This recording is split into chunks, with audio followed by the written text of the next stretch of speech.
오늘 나눌 말씀은 마가복음입니다. 마가복음 2장 13절에서 17절. 마가복음 2장 13절에서 17절 말씀, 이렇게 한 말씀 우리 한 번씩 교독하겠습니다. 예수께서 다시 바닷가에 나가심에 우리가 다 나아왔거늘 예수께서 저희를 가르치시다. 지나가시다가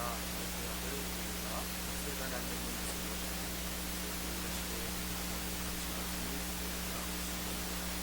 그의 집에 앉아 잡수실 때 많은 세리와 죄인들이 예수와 그 제자들과 함께 앉았으니 이는 저희가 많이 있어서 예수를 쫓으니까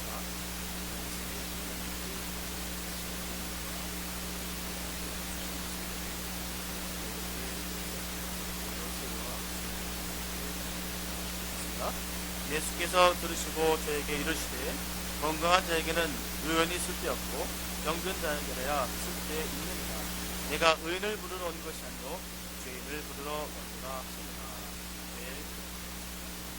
오늘 보면은 예수님께서 가버나움 해변에서 세리 마태를 부르시는 분과 마태의 집에 초대받은 일을 이야기하고 있습니다.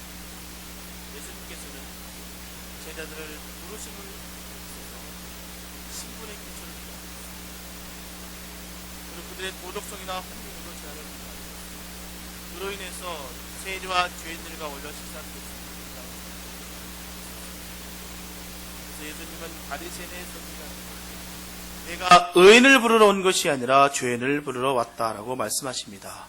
오늘 본문 말씀을 중심으로 세리 마태를 부르신 일에 대해서 살펴보면서 은혜의 말씀을 나누겠습니다. 첫째, 주님의 부르심으로 얻는 복을 알아야 됩니다. 본문 14절에 보게 되면 또 지나가시다가 알페오의 아들 레위가 세관에 앉아있는 것을 보시고 저에게 이르시되 나를 쫓으라 하시니 일어나 쫓으니라.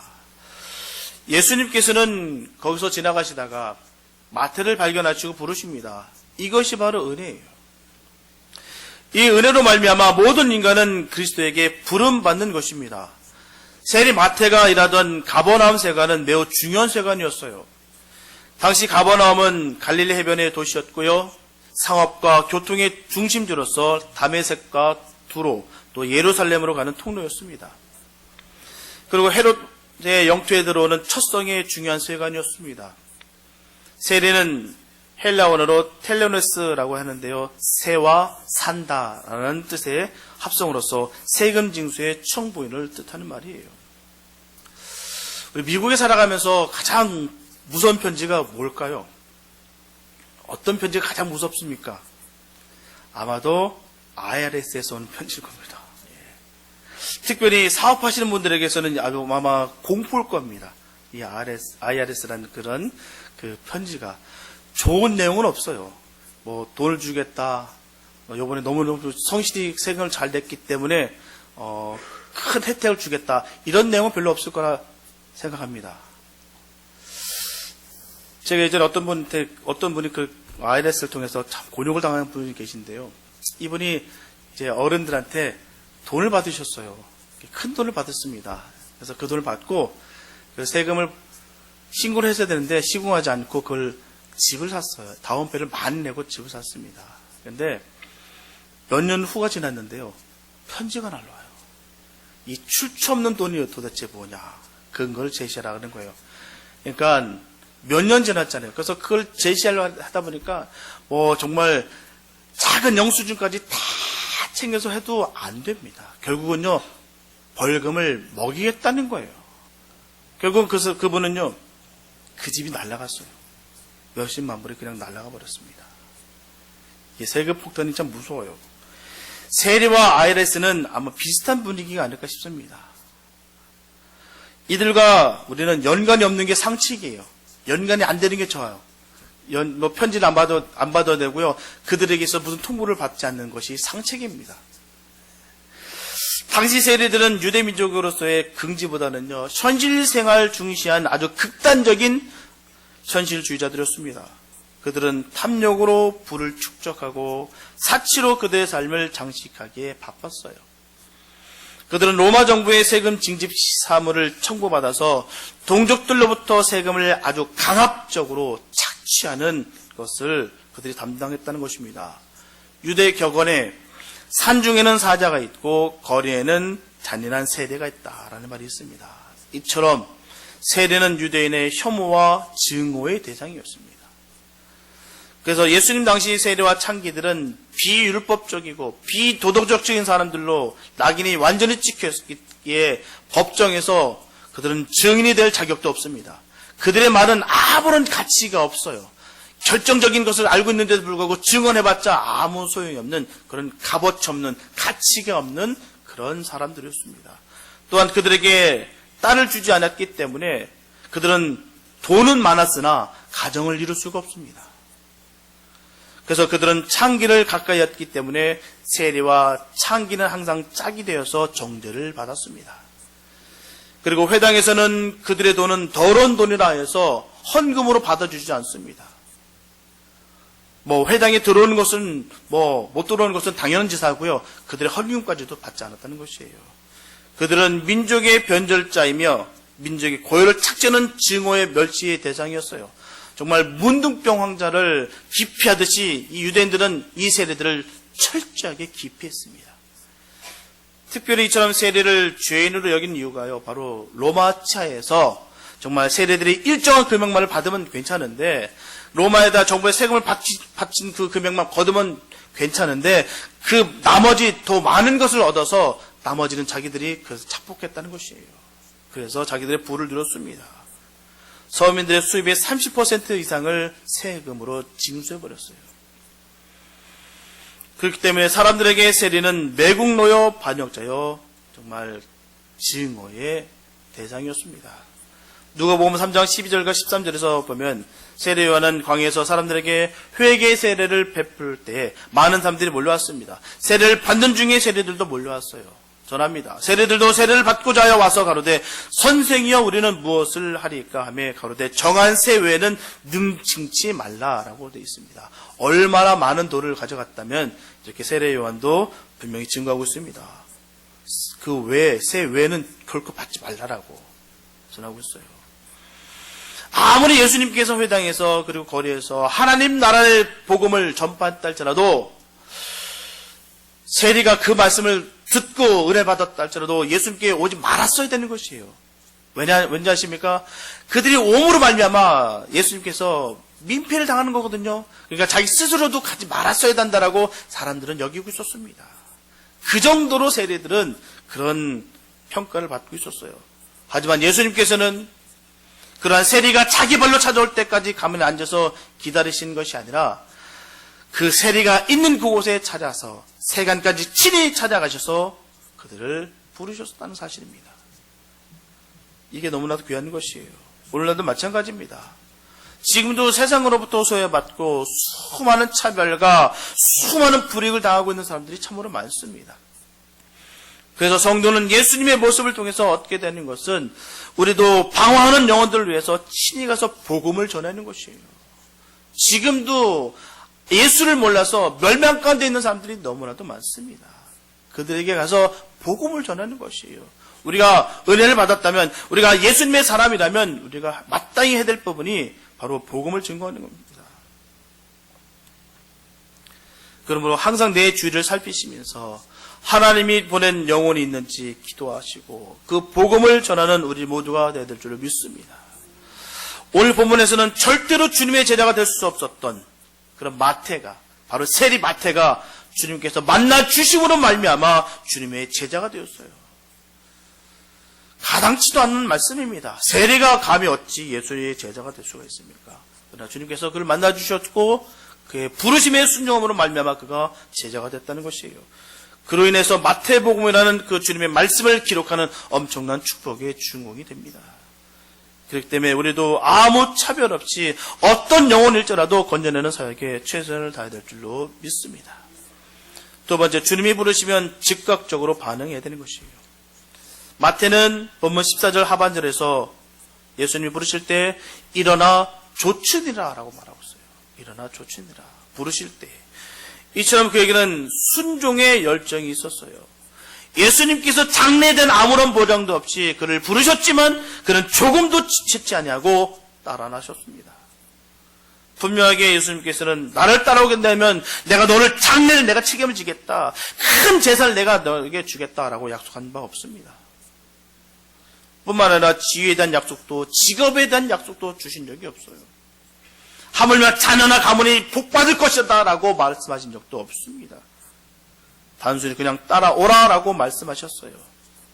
그런데 마태는 주님의 그 부르심을 자신의 장래와 자신의 뜻을 생각지 아니하고 온전히 따라갔습니다. 이 장면을 누가복음 5장 28절에서는 모든 것을 버리고 주님을 따라갔다라고 명확하게 기록되어 있어요. 모든 것을 버리고. 여러분들은 예수님을 왜 따라가십니까? 예수님이 부르셨을 때 왜 반응하셨나요? 그런 질문을 우리가 좀 항상 갖고 있었으면 좋겠습니다. 나는 왜 예수를 믿고 있을까? 내가 예수님께 부르셨을 때 내가 왜 응답하고 내가 그 길을 걸어갔을까? 그런 명확한 답을 갖고 있어야 우리가 믿음이 견고하게 서집니다. 흔들리지 않아요. 저는 모태신앙이었습니다. 어릴 때부터 믿음 생활했던 사람이에요. 그래서 15살 때는 방언을 받았고요. 또한 수많은 번의 기적들 이런 것들 다 체험했었어요. 봤습니다. 그런데 정말 실질적으로 주님을 만나고 다시 회복된 것은 제가 철들고 나서 했던 것 같아요. 제가 주님을 만났을 때 정말 완전히 망가졌을 때 저를 만나주셨는데 그 만나심에 제가 정말 와장창 무너졌습니다. 제가 음악을 공부했을 텐데요. 참 저는 거기서 장학금을 많이 받았어요. 그래서 학교에서 하는 모든 그 행사는 하게 되어 있습니다. 그게 법이에요. 안 하게 되면 제가 다 모든 거 다 뱉어내야 됩니다. 근데 오페라를 맡았는데 너무 이게 선정적입니다. 아니 선정적인 걸 떠나서 비성소적인 거였어요. 그런데 저희 안에서는 자꾸 뭐라고 하는지 아십니까? 자꾸 합리화시키는 거예요. 야, 예술이야. 대중음악이잖아. 그래, 네 공부하는 거잖아. 왜 그래? 뭐 괜찮아. 다른 오페라도 다 마찬가지잖아. 다 그 대중음악 성서적인 게 얼마나 있어. 그거는 마땅히 해야 돼. 너 안 하면 이거 다 뱉어내야 되고 네 학업에도 네 신분에도 문제가 생겨. 해야 되는 거야. 이거는 당연히 해야 되는 거야. 라고 제가 합리화를 시킵니다. 그걸 했어요. 하고 나서의 문제가 큽니다. 이게 정죄가 들어오는데요. 정말 제가 죽을 뻔했습니다. 제 마음속에서요. 넌 죽어라, 죽어라, 죽어라. 사단이 계속 누릅니다. 죽어라. 넌 배도하는 거야. 넌 예수님 버리는 거야. 어떻게 너는 그 거룩하신 하나님을 어떻게 버릴 수가 있어? 너는 이제 끝난 인생이야. 이게 막 몰려오는 거예요. 아니다. 제 스스로 방어하는데도 이게 방어가 안 돼요. 이게 너무 그러니까 공격이 너무 크니까요. 이게 방어가 된다고 방어가 되지 않습니다. 결코 전 죽어야 될 인생 같아요. 정말 벌레만도 못한 인간 같은 느낌이 제 스스로 꽉 잡아지는 거예요. 교회 와도요. 십자가를 바라볼 수 없습니다. 땅만 봅니다. 정말 죽는 줄 알았어요. 근데 그때 사보 예배 때에서요. 이제 찬양을 하는데 예배 시작하기 위해서 오직 주의 은혜로는 찬양을 부르는데요. 주 은혜로 내가 여기 서 있네. 이 찬양이에요. 그 내용이. 근데 그 찬양 딱 듣는데 제 마음속에서 음성이 정말 꽉 차. 하나님의 음성이 꽉 차더라고요. 그래도 난 널 사랑한다. 내가 나를 사랑하지 못하는데요.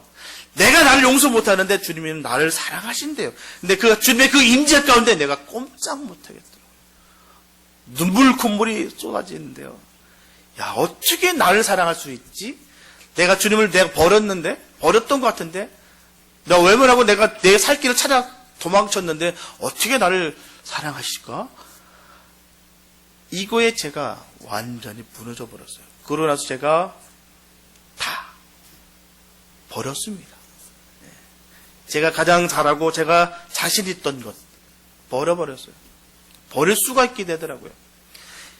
우선순위가 딱 보이니까요. 가장 귀한 게 딱 보이니까요. 나머지가 별로 귀한 것을 보이지가 않더라고요. 마태의 마음이 어땠을까요? 다 손가락질하고 증오하고 저주했던 그런 분위기 속에서 주님이 찾아오셨다는 사실입니다. 주님 부르셨을 때 그 주님의 놀라운 그 사랑이 얼마나 감사했을까요? 우리가 믿음 지키면서 그랬으면 좋겠습니다. 부르실 때요, 나 같은 죄인 부르신 주님 감사했으면 좋겠습니다. 나 정도니까 불렀겠지라는 마음 버리시고요, 나 같은 죄인을 부르셨구나라고 감사하시기 바랍니다. 저는 이 감사가 있기에 하나도 두렵지 않습니다. 어떤 상황에 있다 할지라도 저는 부끄럽지 않습니다. 왜냐고요? 주님이 나와 함께 계세요. 늘 그랬으면 좋겠어요. 우리 교회가 그랬으면 참 좋겠습니다. 나 같은 죄인 살신 마음이 있으면요, 예수의 마음 꽉 차면요, 우리가 남을 미워할 틈도 없습니다. 남을 손가락질 틈도 없어요. 나 같은 죄인을 살려주셨는데요, 누가 누구를 손가락질하면 누가 누구를 정죄할 수가 있겠습니까?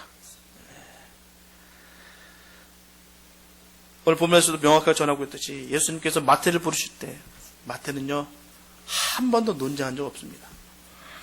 연기해달라고, 좀 기다려달라고 얘기한 적 없습니다. 나 자산이 많은데요, 예수님 나 이것만 조금만 정리하고 갈게요. 그런 만작 없습니다.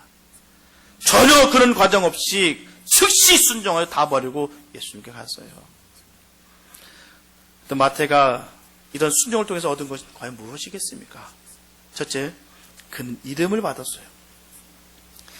예수님을 만나고 그의 이름은 레위에서 마태라는 이름을 바뀌어집니다.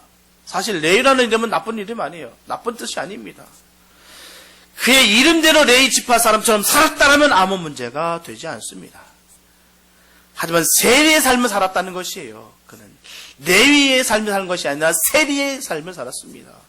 아버지가 이름 줄 때는요, 제사장 레위가 되기를 바랬지만 아들은 전혀 의도와 상관없이, 아버지의 뜻과 상관없이 세리. 여기서 마태라는 그 이름의 의미는 하나님의 선물이라는 뜻을 가지고 있어요. 이처럼 그는 하나님을 따르기 위해서 자신이 가지고 있던 모든 것을 버렸지만 하나님이 주시는 선물을 받게 됩니다. 많은 사람들이 자기 것을 움켜쥐고 있느라 하나님의 것을 받지 못합니다. 그러고 있어요. 하지만 마태는 자기 것을 버림으로 말미암아 하나님의 선물을 받았다는 것이에요. 자기 것을 포기하는 순간 하나님의 비교할 수 없는 그 큰 선물을 받은 것입니다. 둘째, 그는 하나님의 사람이 되었어요. 과거에는 정말 악명 높던 세금 징수원이었습니다. 세리였어요. 그 이제는 하나님의 사람이 되어 많은 사람을 유익하게 하는 사람이 되었습니다. 그래서 하나님도 인정하시는 사람, 하나님이 필요로 하는 사람이 되었어요. 그리고 이후에는 그런 신약성경 중에서 가장 먼저 나오는 마태복음을 기록한 사람이 됩니다. 하나님은 그의 꼼꼼함과 정확함을 들어 사용하셔서 마태복음을 쓰게 하신 것이에요. 실제로 마태복음에는 숫자와 계산이 정확하게 언급되어 있어요. 특별히 마태복음엔 다른 복음서와 달리 구약의 내용을 많이 이용하고 있습니다. 그의 아버지가 레이라고 이름 지었던 것처럼 어릴 때부터 많은 성경을 접했다는 것이에요. 그렇던 그가 세상의 적용에 물들게 될 때 모든 사람들에게 손가락질 당하는 그런 세리가 됐다는 것입니다. 이만큼 우리가 믿음 지키는 게 만만치가 않습니다. 아버지는요, 정말 레위가 되기를 원했어요.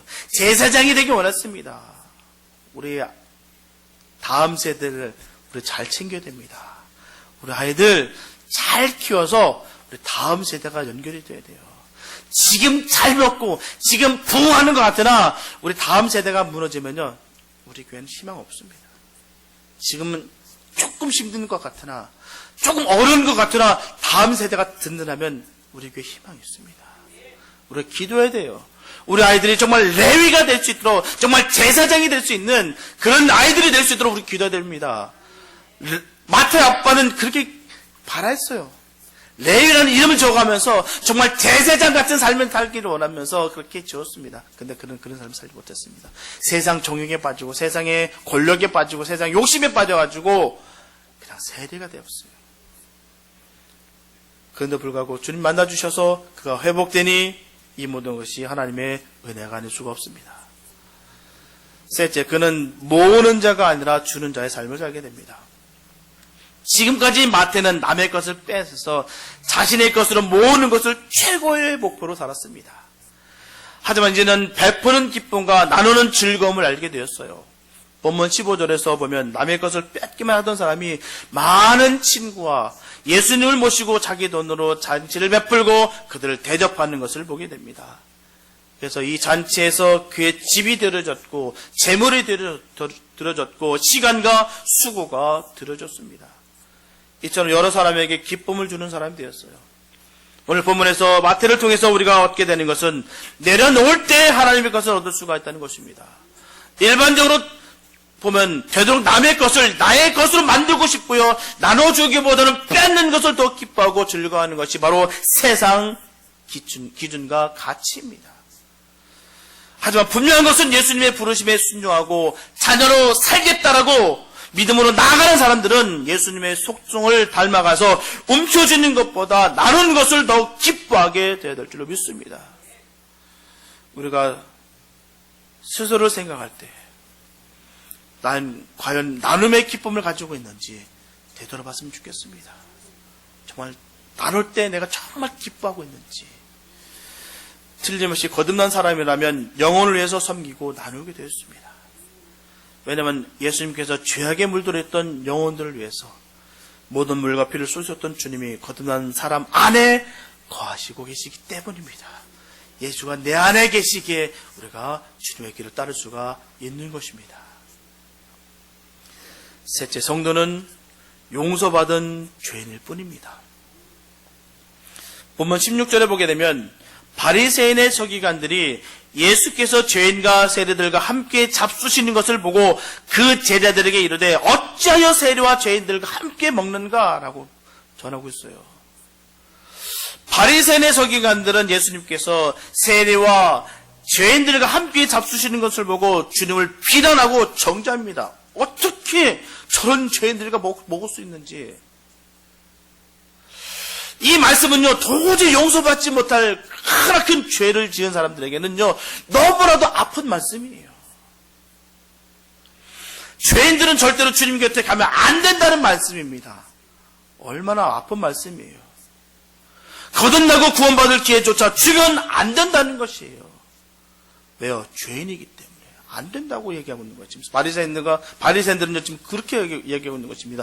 너무나도 잔인한 말이에요.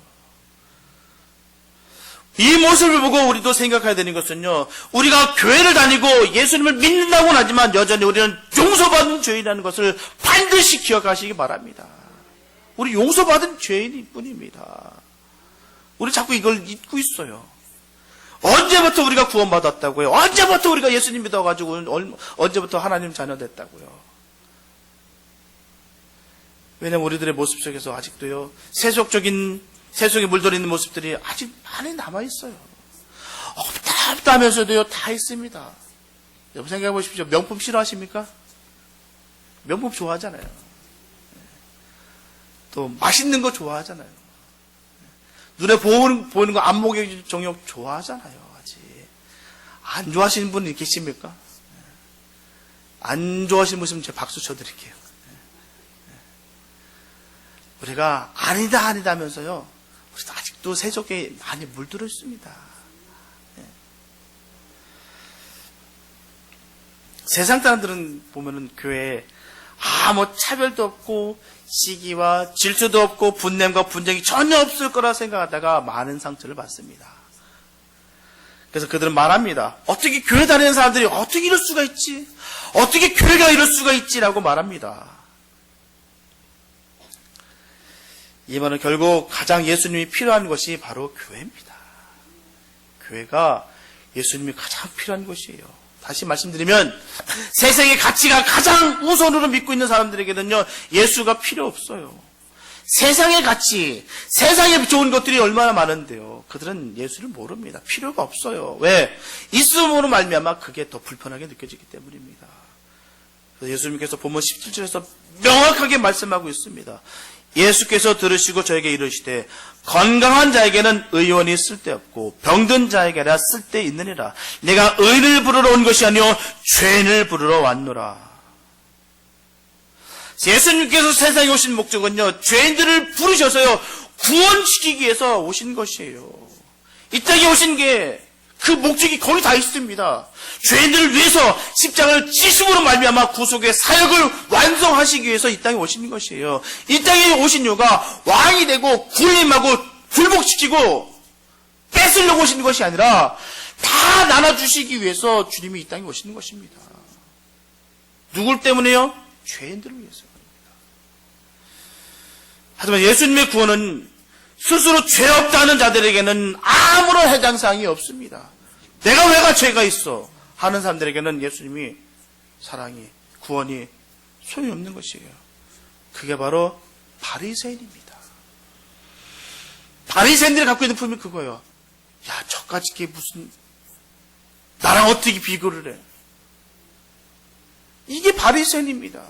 오늘 교회에서도요, 바리새인들이 너무 많아요. 저 사람을 어떻게 인직시킬 수 있어? 저 사람을 어떻게 리더다 세울 수 있어? 저 사람이 무슨 신앙이 좋아? 나 정도는 돼야지. 나 같으니까 예수님 나를 부르셨지. 이게 바리새인이에요. 하나님 감사합니다. 저 사람처럼 안 돼서 감사합니다. 이게 바리새인이에요. 다른 거 아닙니다. 눈에 들불을 꽉 차 있으면서 남의 작은 집 보고서 화하고 격분하는 게 바리새인입니다. 다른 거 없습니다. 우리가 명확하게 아시기 바랍니다. 우리가 성경을요 바로 봐야 돼요. 바로 그냥 대충 보지 마시고 바로 보시기 바랍니다. 어떤 게 바리새인인지, 언제부터 은혜 받았다고, 언제부터 복 받았다고 괄시하고 무시하고 깔보고, 이게 무슨 하나님의 사람이에요. 그게 바리새인이지. 나는 익혔기 때문에 난 복 받았어. 이게 바리새인입니다. 우리 주님께서 오셔서 누구를 책망하시고 누구를 저주하셨어요? 바리새인 처지였지 않습니까? 우리가 성경을 보면 바로 알아야 돼. 바로 보시기 바랍니다. 자칫 내가 바리새인 될까봐 겁내시기 바랍니다. 내가 바리새인 되면요, 나중에 분명히 주님께서 토해버리십니다. 비유상에서 토해버리신다는 사실이에요. 우리는요, 받은 것에 감사하고 나 같은 죄인 살리신 것에 늘 감사는 우리가 되기 바랍니다. 예수님은 죄를 부르러 오셨습니다. 우리 교회가 완벽한 교회가 아닙니다. 완벽하다 생각하십니까? 세상의 교회는 어떻습니까? 대형 초대형 교회가 완벽한 교회로 보십니까? 또 역으로요, 몇 명 안 모이는 그 교회가 완벽한 교회로 보십니까? 세상에 완벽한 교회는 없습니다. 다 주님의 사랑이 필요하고요, 용서가 필요하고, 나눔이 필요하고, 쉼이 필요한 게 교회입니다. 주님은 죄를 부르러 오셨어요. 사도 바울은 전합니다. 로마서 3장 10절과 23절에서 전합니다. 이 세상에는 의인은 한 사람도 없으며 모든 사람이 죄를 범한 자로서 스스로 하나님의 영광에 이를 자는 한 사람도 없습니다. 라고 분명히 고백합니다. 의인은 없나니 하나도 없습니다. 제가 의인입니까? 제가 목사 됐다고 의인입니까? 내 스스로요? 주님이 나를 의인이라 여겨주셨기 때문에 의인인 거죠.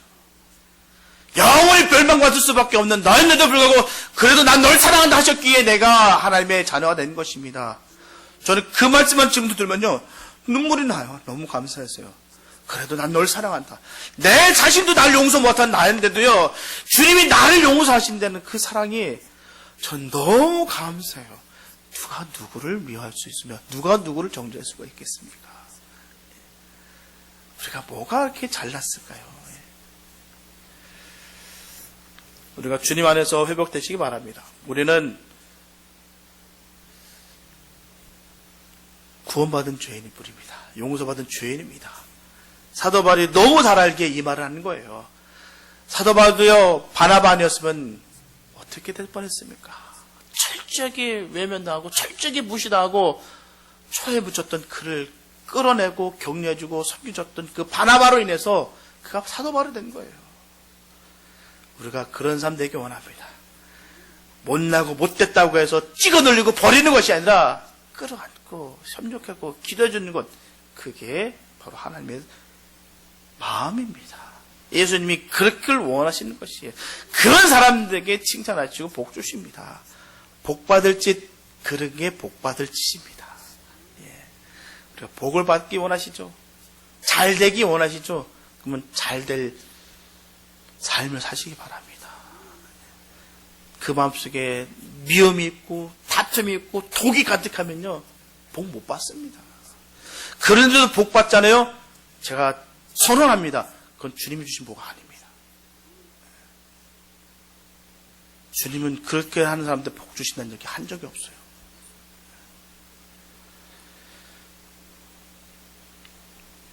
우리가 더 나아가서 정말 영혼을 바라보는 사랑하고 아끼는 우리가 됐으면 잘 좋겠습니다. 바나바가 될 수 있었던 것은 영혼에 대한 존경이 있었기에, 사랑이 있었기에 그가 바나바 된 것이에요.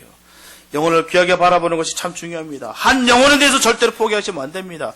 영혼을 존중하시고 사랑하시기 바랍니다. 왜냐고요? 우리 주님이 영혼을 사랑하시기 때문입니다. 온 우주 만물을 다 녹아 없어진다 할지라도 그 영혼을 사랑하시는 게 우리 주님이세요. 그렇기 때문에 우리가 영혼을 함부로 할 수가 없는 것입니다. 오늘 많은 사람들이 다른 영혼을 생각하기보다는 내 자신과 내 가족과 그리고 내 것에 관심이 있습니다. 그리고 남에게는 너무나도 인색해요.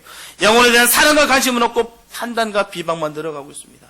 저는요, 상담할 때 가장 좋은 소리가 뭔지 아십니까?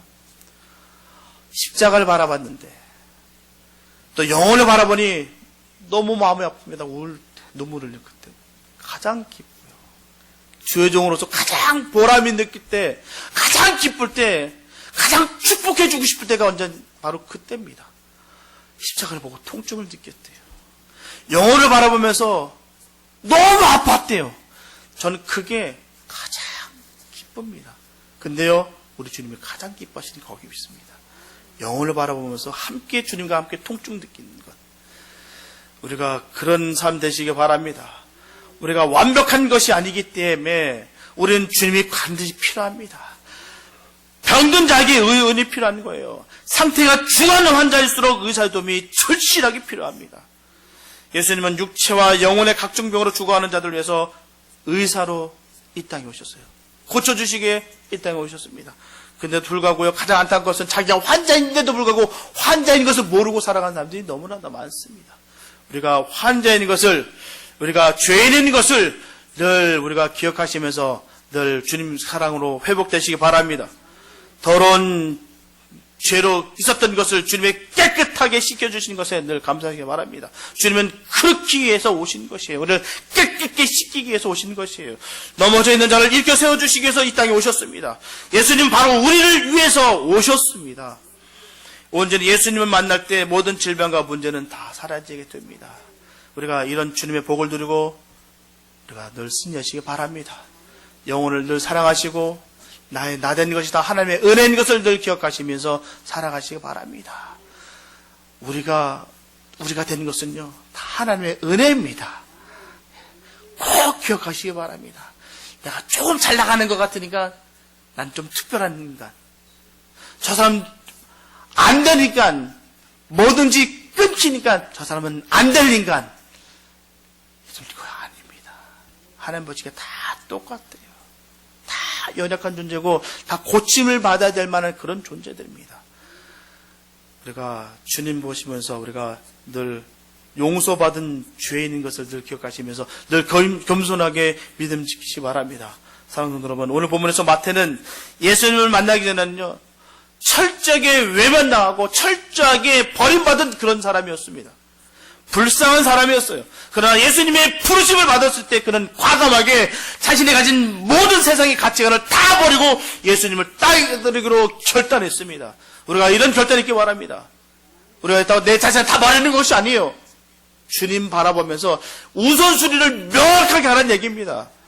주님보다 귀한 것은 없습니다. 나를 건지신 그 주님을 바라보시면서 달려가시기 바랍니다. 역사하시는 그 주님께서 마침내 천국을 유업으로 우리에게 주실 것을 늘 기억하시면서 그 영광의 자리에 늘 임하기 바랍니다. 마태는 바로 그 자리에 있기에 바로 12명의 사도 중에 그 한 사람이 되었다는 사실입니다. 우리도 그런 복이 임하기 원합니다. 여러분들도 그런 주님의 제자 되기 원합니다. 예수님 따르기만 하면 오늘도 주님은 천국을 우리에게 주시고요, 천하마다 더 귀한 영혼을 구원하신 일에 우리를 쓰임받는 그런 제자 되게 하십니다. 그런 축복이 우리에게 있기 원합니다. 우리가 쓰임받는 우리 모두가 돼서 정말 그 영혼을 건져내서 하나님께 결국 칭찬을 받으며 그 천국을 유업으로 받는 그런 복된 역사가 넘치시기를 예수님의 이름으로 축원합니다. 기도합니다. 사랑주 감사합니다. 아버지, 우리가 바리새인 같은 교만한 마음을 다 버리게 하여 주시고 정말 마태처럼 주님이 부르실 때 그 부르심에 모든 것을 다 버리고 따르는 믿음의 결단이 있게 하여 주시옵소서. 예수님을 닮은 좋은 주님의 제자 되기 원합니다. 아버지, 세상의 것에 물들지 않게 도와주시고 세상의 가치에, 우리가 숫자에 우리가 현혹되고 넘어지지 않게 도와주시고 오늘도 영적인 부흥을 받아 우리가 세심을 받게 하여 주시옵소서. 주님, 끝까지 주님을 따라갑니다. 좌로나 우로나 우리가 치치지 않고 뒤를 돌아보지 않고 끝까지 주님 바라보며 달려갑니다. 주님만 의지합니다. 주님 함께하여 주시옵소서. 주께서 주시는 참된 평강과 은혜와 복이 임하게 하여 주실 믿습니다. 주님의 임재가 임하게 하여 주시옵소서. 주께서 함께 좀 믿사고 우리를 원하신 예수님 기도했습니다. 아멘.